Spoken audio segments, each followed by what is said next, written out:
Ассалаумағалейкум, қадірлі ағайын, алты қанат алашым.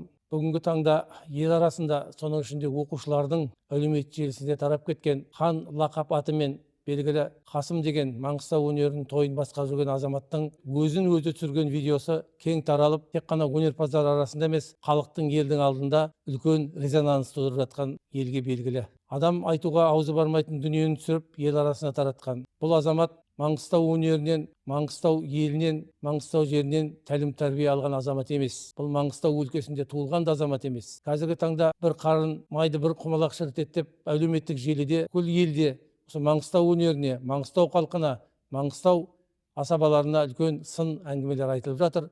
Біз оған қарсымыз. Ондай азамат той мереке басқаруға ешқандай мүмкіншілігі жоқ.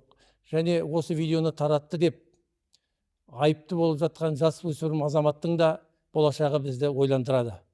Осының бәрін тексеріліп, зерделеніп, ондай айыпсыз адам айыпталмау керек.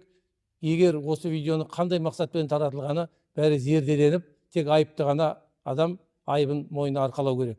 Біз ондай азаматтың өнер жолында, той мерекеде, халықтың алдында жастарды тәрбиелеп, жастарға ұлағатты сөз айта алмайтынына сенімдіміз және оның той басқаруына қарсымыз. Солай ма, жігіттер?